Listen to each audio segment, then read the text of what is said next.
Yun ang totoo, di ba? Hindi mo matanggap ang katotohanan. Dahil alam mo, ikaw ang dahilan kung bakit galit na galit ako sa papa ko. Hindi ko alam kung ano yung sinasabi mo. Hindi madaling tanggapin na may ibang babae ang papa ko nung buhay pa yung mama ko. Pero mas masakit makita ang mama ko nag-aagaw buhay samantalang ang papa ko nasa kandungan ng ibang babae.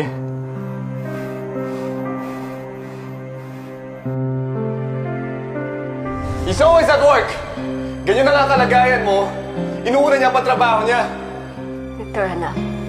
Unawain mo papa mo. Unawain, ma? That's what I've been doing all my life. Ang hindi ko maintindihan, bakit kayo nagbulag-bulagan? Bakit hinayaan yung agawin siya kung sino ang mas importante sa kanya kaysa sa atin? Hindi akong talagang mahal ng papa mo. Inagaw ko lang siya sa babaeng mahal niya. Sa akin siya napakasal. Kaya siguro, okay lang na pabayaan natin ang papa mo na buhos ang panahon niya sa mga bagay na gusto niya. Para na rin mabayaran ko yung mga bagay na inagaw ko sa kanya. Kaya ba hinayaan niyo siya pati sa pamabahay niya? Akala niyo hindi ko alam na niloloko niya tayo? Kahit wala na tayong dignidad sa taas ang panloloko niya? Anak, alam ko lahat. Pati ang pambabae niya. Ma, bakit niyo hinayaan? Sa kalagayan kong ito, malapit na akong mamatay. Hindi ko maaaring pigilan ang kagayaan ng papa mo. Hindi hihinto ang buhay niya dahil mamamatay ako, anak. Kaya sana, anak, patawarin mo na siya. Anak, gusto ko magmaligaya ka. Gusto ko walang galit sa puso mo. Gusto ko magmamahal ang puso mo.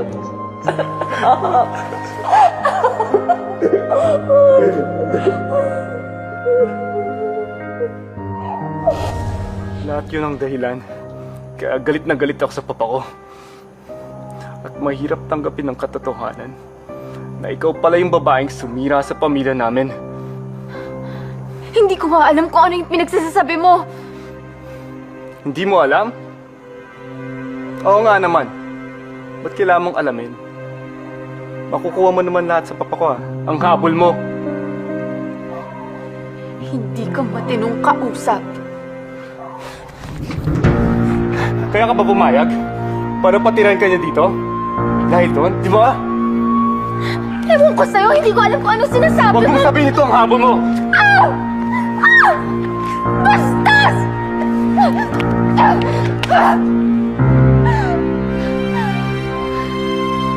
Maaari yung totoo ang lahat ng sinasabi mo.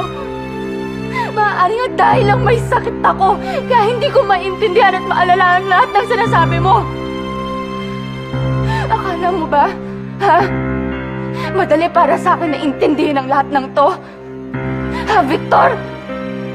Hindi! Hindi madali!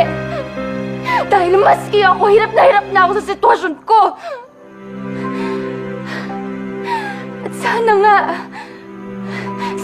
sa sandaling to, sana nga gumaling na ako para pare-pareho na natin malaman kung anong totoo sa pagkatao ko. At ikaw, kung meron ka magalit dyan sa puso mo dahil sa nangyari sa inyo ng pamilya mo, sana naman isipin mo na nakakasakit ka na ng ibang tao. Dahil alam mo, sa totoo lang, hindi ko man matandaan ng lahat. Pero sigurado ako sa puso ko na hindi ganyan kababa ang pagkakakilala ko sa pagkatao ko. Para gawin ko ang lahat ng binibintang ninyo sa akin. Dahil sa pagitan nating lahat, Mula sa pagtrato mo sa tatay mo, hanggang sa pagturing mo sa anak mo. Di hamak naman na mas mabuting tao ko kaysa sa'yo.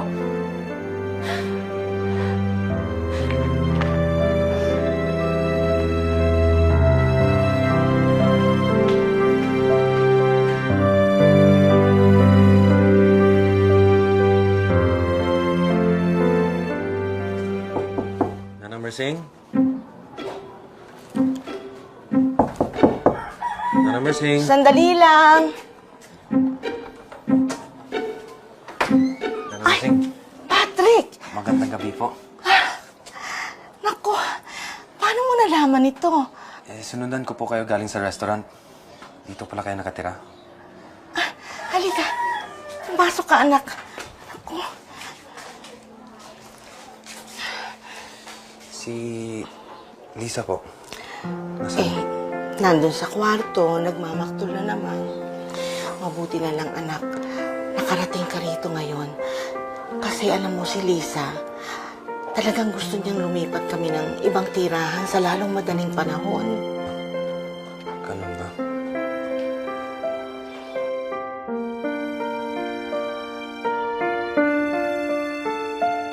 Nanang Mersing, matulog na po. Hoy, anong ginagawa mo dito, ha? Paano mo nalaman tong bahay namin? Kailangan ka pa palagi nakasigaw? Hindi ka pa pwede makausap ng maayos? Nag-uusap na tayo kanina, di ba? Meron pa ba tayong dapat pag-usapan? Lisa. Alis ka na nga dito! Bakit dito mo pinatira si Nanang Mersing, ha? At bakit? Ano bang masama dito, ha? Para sa isang teacher, hindi ka dapat nakatira sa ganitong lugar lang. Pero kung... Sabi ko na nga ba? Hindi ka pa nakahanap ng trabaho, no?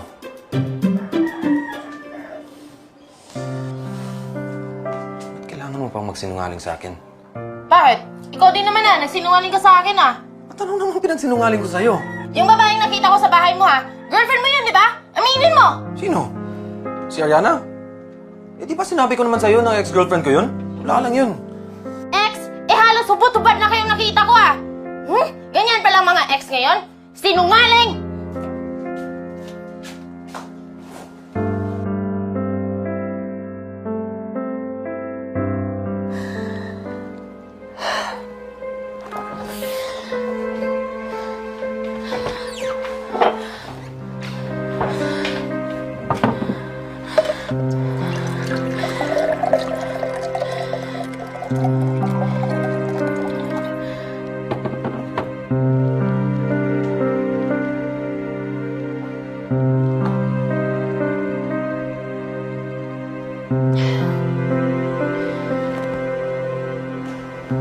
Pwede ba ulit tayo mag-usap?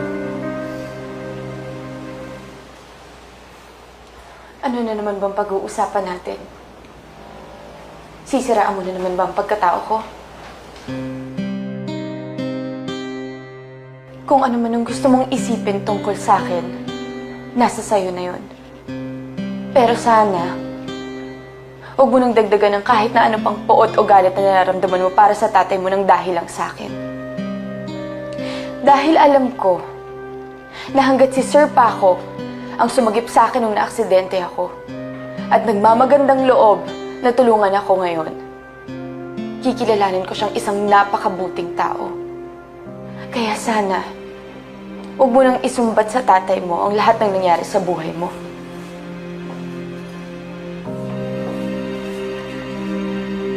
Nag-aaway po kayo? Sophia, hindi ka pa nagtutulog. Gusto ko lang po kasi katabi si Mami. Inaway mo po si Mami dahil hindi kanya makilala. May sakit siya, di ba? Kaya kailangan niya magpagaling agad. Daddy, tutulungan kitang alagaan si Mami. Para mabilis niya tayo maalala.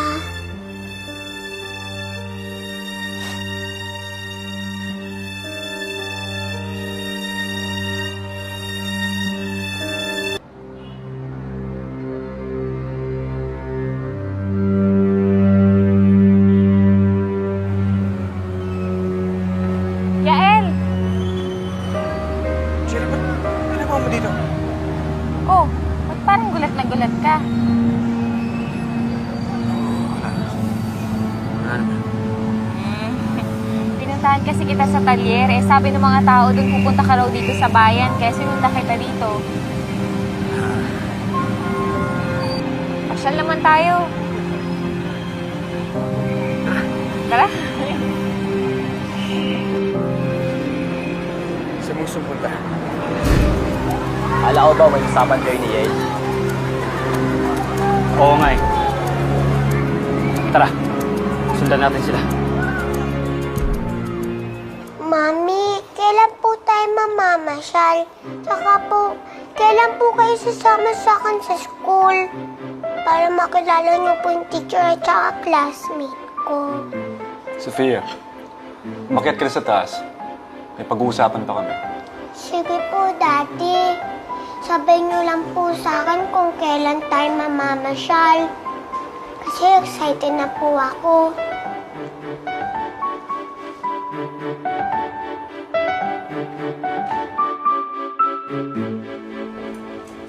Si Papa ba iniisip mo?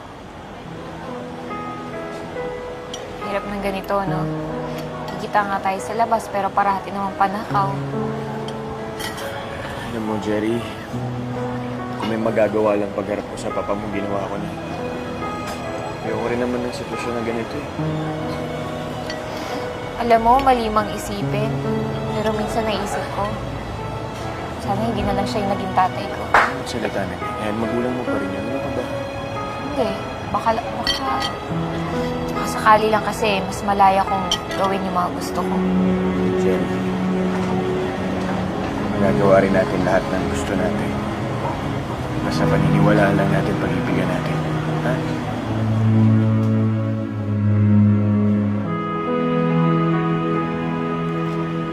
Naniniwala ako sa atin niya eh.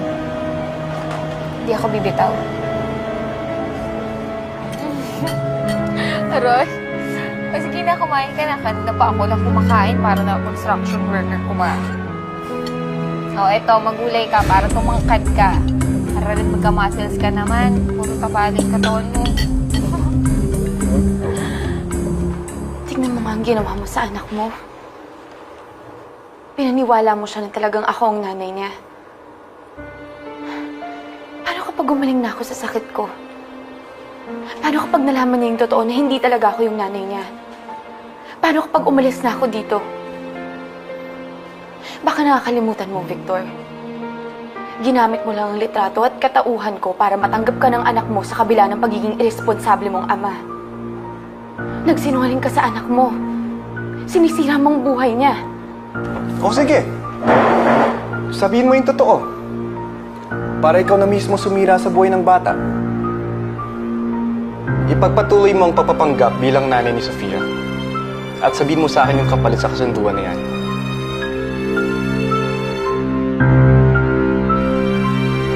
Ipagpatuloy mo ang papapanggap bilang nanay ni Sofia. At sabihin mo sa akin yung kapalit sa kasunduan na yan. Para ano? Para paasahin na naman yung bata. Hindi ganun ang intensyon ko. Naipit lang ako sa sitwasyon. Paano ko babawiin yun? Paano kung malaman niya yung totoo?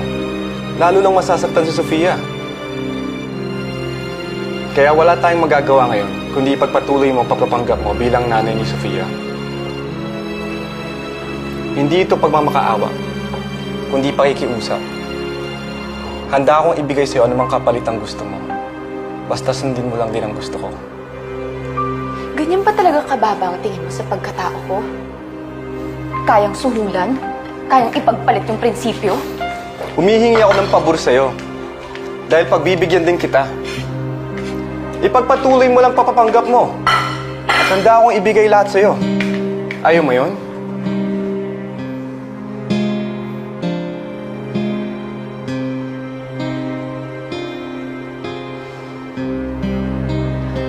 Tulad ni Sofia, gusto ko rin mahanap ang aking ina. Gusto kong mahanap ang nanay ko. Yan ang magiging kapalit ng kasunduan natin.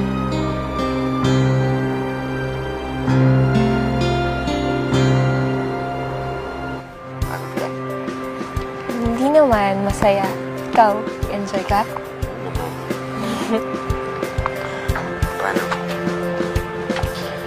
Salamat, nagawa mo ng paraan na makatakas, ha? Siyempre, okay lang yun, no? Tsaka konsyaba ko na isang maid namin, eh. Wala pa rin si Papa. Paano bukas ulit, ha? Punta kita sa talyer. Talaga.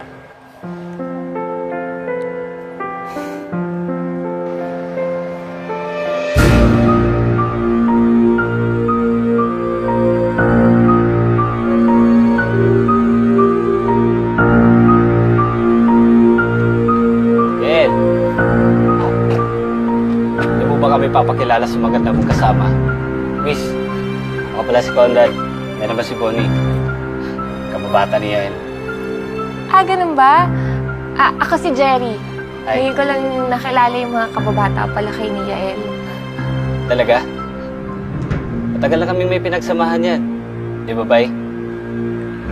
Sige na, pasok na.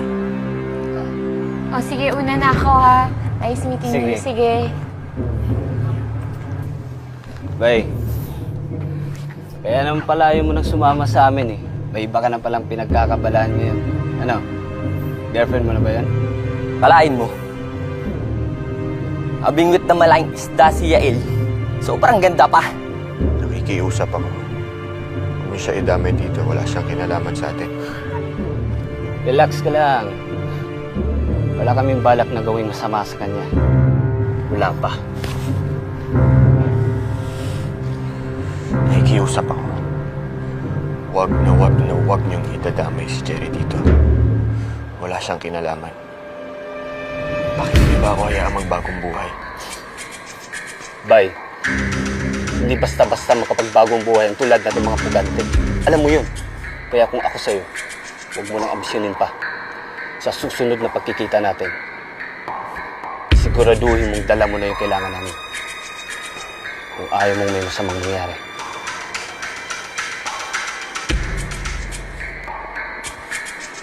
Tara.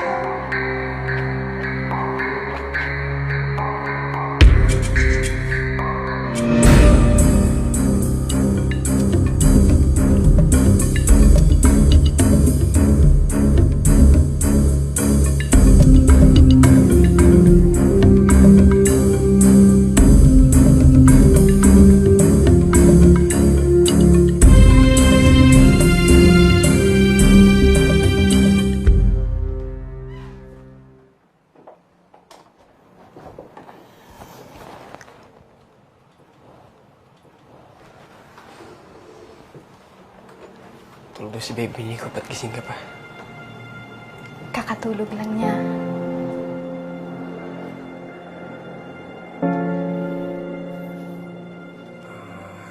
Gusto mo sa kwarto ko muna si baby Nico para makapagpahinga ka? Hindi, okay lang. Ikaw ang kailangan magpahinga. May trabaho ka bukas. Hindi na, sige. Ako na naman eh. Hindi, Dominic. Tulog na to. Ibababa ko na lang to. Okay na to.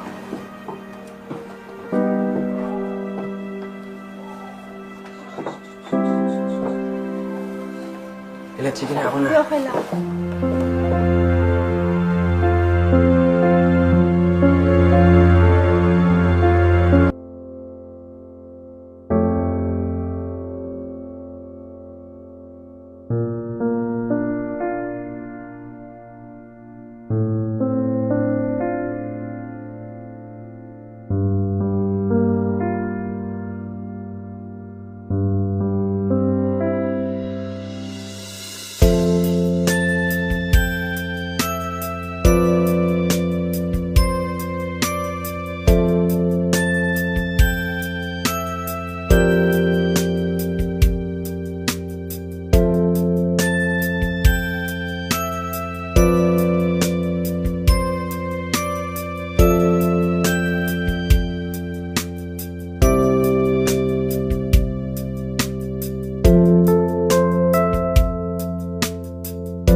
Juliet,